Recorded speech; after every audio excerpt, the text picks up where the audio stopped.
ክርስቶስ ተንሥአ እሙታን በአብይ ኃይል ወስልጣን አሰሮ ለሰይጣን አግዓዞ ለአዳም ሰላም እምይእዜሰ ኮነ ፍስሐ ወሰላም። ሰላም ጤና ይስጥልን ውድ የንቁ ሚዲያ ተከታታይ ቤተሰቦቻችን፣ ይህ ከንቁ ሚዲያ ወደ እናንተ የሚደርሰው ንቁ ዜና ነው። ከዜናዎቹ ጋር እኔ ዲያቆን ኢሳያስ አድማሱ ነኝ። አብራችሁን ቆዩ። ብፁዕ ቅዱስ አቡነ ማትያስ የፈረንሳይ ካቶሊክ ቤተክርስቲያን ልኡካንን በጽሕፈት ቤታቸው ተቀብለው አነጋገሩ። አድና ተስፋዬ ተጨማሪ አላት። አቡነ ሄርክ ድመላ የፈረንሳይ የጳጳሳት ኮንፈረንስ ሊቀ ጳጳስ እንደተናገሩት ባለፈው ዓመት ካይሮ ላይ የኮፕቲክ ቤተክርስቲያን ፓትርያርክ ብፁዕ ቅዱስ አቡነ ታዲዮስ እንዳገኙ አስታውሰው በዛሬው ዕለት ደግሞ የኢትዮጵያ ኦርቶዶክስ ተዋሕዶ ቤተክርስቲያን ፓትርያርክ ቅዱስነቱን በማግኘታችን ትልቅ ደስታ ተሰምቶናል ብለዋል። አያይዘው ቅዱስነቱን የካቶሊክ ቤተክርስቲያን ፓትርያርክ ዕረፍት ላይ ሀዘን መግለጫ እንዳስተላለፉ እናውቃለን። ባስተላለፉት በፍቅር የተሞላ ምኞቱን እናመሰግናለን ሲሉም ገልጸዋል። በተያያዘ በፈረንሳይ ሀገር የምስራቅ አብያተ ክርስቲያን የሚረዳ ከተመሰረተ 169 ዓመት የሆነው ተቋም በኢትዮጵያ ኦርቶዶክስ ተዋሕዶ ቤተክርስቲያን የሚገኙ ወገኖችን በመርዳታችን በጣም ደስ ብሎናል በማለትም አክለዋል። አቡነ ሎራ የፓሪስ ሊቀመንበር በመንበረ ፓትርያርክ መጥተው ቅዱስነታችን በማግኘታቸው ቅዱስነታቸውም ላደረጉልን አቀባበልም እናመሰግናለን ሲሉ ገልጸዋል። በመጨረሻም ቅዱስነታቸው ባስተላለፉት አባታዊ መልእክት በቅርብ ቀን በሞት የተለየ የሮም ካቶሊክ ቤተክርስቲያን ፓትርያርክ የሆኑት ብፁዕ ቅዱስ ፖፕ ፍራንስ ብዙ አገልግሎት ሲያበረከቱ የነበሩ ታላቅ ጠባቂ አባት ናቸው። በሞታቸው አዝነናል። በስርዓተ ቀብራቸው ላይ የሚሳተፉ ሁለት ብፁዕ አባቶች ልከናልም ብለዋል። ቅዱስነታቸው ለልኡካኑ እንደገለጹት በኢትዮጵያ ቆይታቸው የተለያዩ ቦታዎችን እየተዘዋወራችሁ ገልጻችሁልናል። በጦርነት የተጎዱ ቦታዎችን ጎብኝታችሁ እርዳታ ማድረጋችሁ ሰምታችሁ ይህን አጠናክራችሁ እንድትቀጥሉ ሲሉ አባታዊ መልእክታቸውን አስተላልፈዋል። በእለቱም ብፁዕ አቡነ ሳሙኤል በኢትዮጵያ ኦርቶዶክስ ተዋሕዶ ቤተክርስቲያን በልማትና ክርስቲያናዊ ተዳድሮ ኮሚሽን ሊቀ ጳጳስ ዶክተር አካለ ወልድ ተሰማ በጠቅላይ ቤተ ክህነት የአስተዳዳሪ መምሪያ ዋና ኃላፊ የልማትና ክርስቲያናዊ ተራድኦ ኮሚሽን ሰራተኞችም ተገኝተውበታል። ለመጀመሪያ ጊዜ ዝክረ ኒቂያ ጉባኤ በማድረግ ቤተክርስቲያን በጉዳዮቿ ልትመክር መሆኑ ተገለጸ።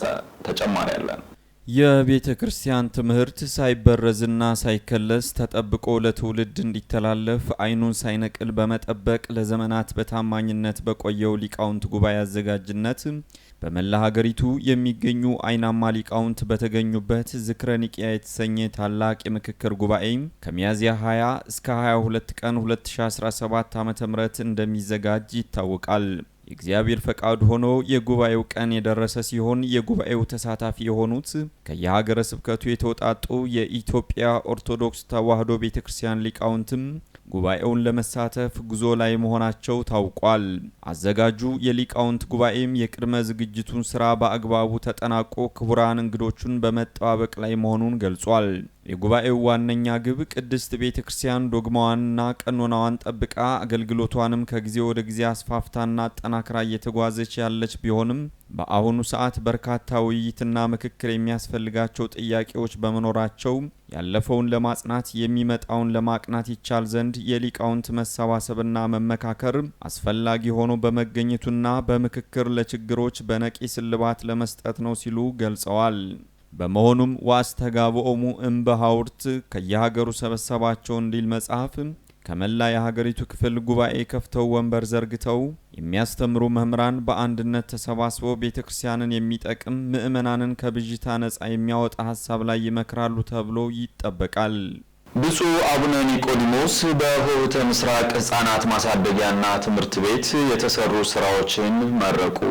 አድና ተስፋዬ በኢትዮጵያ ኦርቶዶክስ ተዋሕዶ ቤተክርስቲያን በምስራቅ ሐረርጌ ሀገረ ስብከት በሐረር ከተማ በሚገኘው በቤተክርስቲያኗ ተቋም በሆነ በሆህተ ምስራቅ ሕፃናት ማሳደጊያ ትምህርት ቤት በአቶ ለማና ባለቤታቸው በዶክተር ገነት የተቋቋመው ፋውንዴሽን ለአዳር ትምህርት ቤቱ የተሰራ ውሃ ጉድጓድና ዘመናዊ መጸዳጃ ቤት በብፁዕ አቡነ ኒቆዲሞስ የምስራቅ ሐረርጌ ሀገረ ስብከት ጳጳስና የቅዱስ ሲኖዶስ አባል መልአከ ገነት ቀሲስ ንጋቱ ደሳለኝ የሀገረ ስብከቱ ዋና ስራ አስኪያጅ፣ የሀገረ ስብከቱ የክፍል ኃላፊዎችና ሰራተኞች፣ የአድባራት አስተዳዳሪዎች አቶ ለማና ዶክተር ገነት ፋውንዴሽን መስራች በሆኑት በአቶ ለማ በእርስ አድባራቱ ደብረ ኃይል ቅዱስ ሚካኤል ቤተክርስቲያን ሰንበት ትምህርት ቤት አገልጋዮች፣ የህፃናት ማሳደጊያ አዳሪ ትምህርት ቤቱና የስራ ኃላፊዎች፣ ሰራተኞች፣ አዳሪ ትምህርት ቤቱ ህፃናትና መምህራን ተጋባዥ እንግዶች በተገኙበት በብፁዕነታቸው ተባርኮም ተከፍቷል። በእለቱ የችግኝ ተከላ መርሃ ግብርም ተካሂዷል።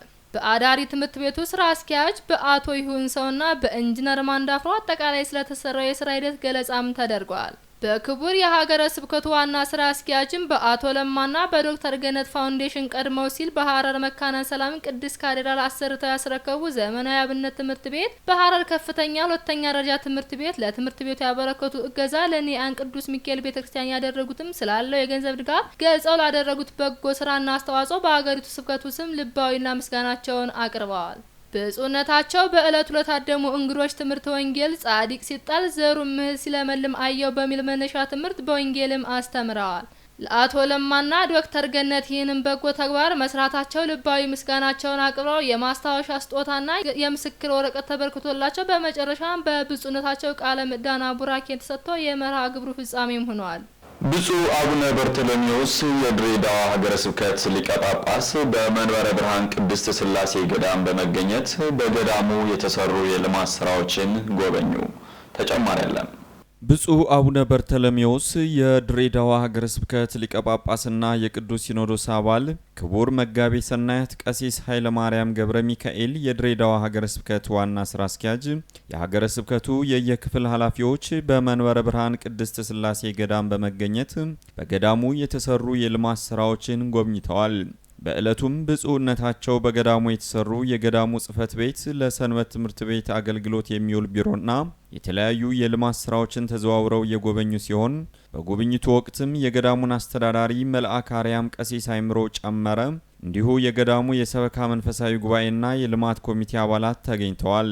በመርሃ ግብሩም ብፁዕነታቸው ባደረጉት ንግግር መልአከ አርያም ቀሲስ አይምሮ ጨመረ በአንድ ዓመት ተከታታይ ጊዜ ውስጥ እጅግ ድንቅና ታሪካዊ ስራ በመስራት ገዳሙን ከለሙት ካቴድራሎች ተርታ አሰልፈዋል ሲሉ ገልጸዋል።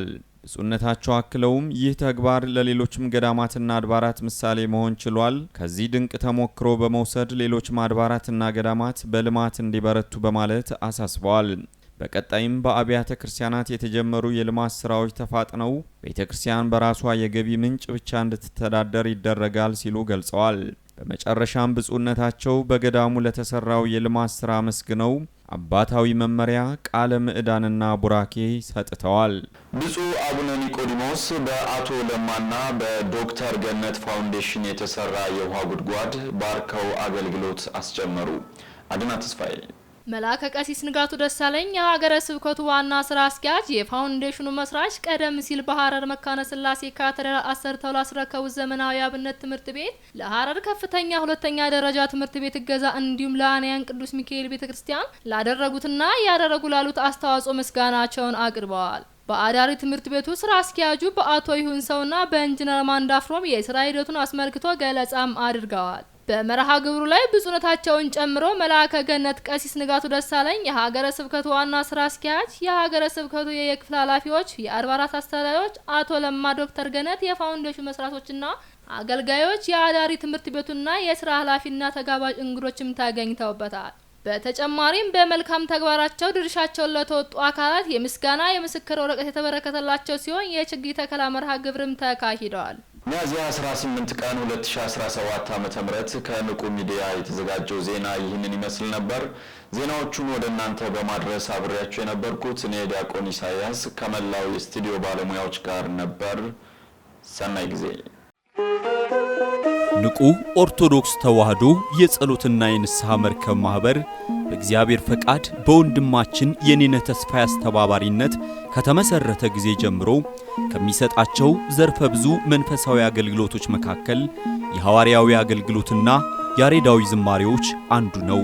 በዚህ ክፍል የኦርቶዶክሳዊ ተዋህዶ ቤተክርስቲያንን ዶግማና ቀኖና የጠበቁ ኦርቶዶክሳዊ ለዛ ያላቸው ለነፍስ እረፍትን የሚሰጡ ወቅታዊና ዘመኑን የዋጁ ስብከቶችና ያሬዳዊ ዝማሬዎችን በመላው ዓለም ለሚገኙ ተመልካቾቹ በንቁ ሚዲያና በኢትዮ ማህበር የዩቲዩብ ቻናል እያቀረበ ይገኛል። አገልግሎቱ በመላው ዓለም ለሚገኙ አማኞች ተደራሽ እንዲሆን በየዕለቱ የሚለቀቁ ስብከቶችንና መዝሙሮችን ላይክና ሼር ያድርጉ።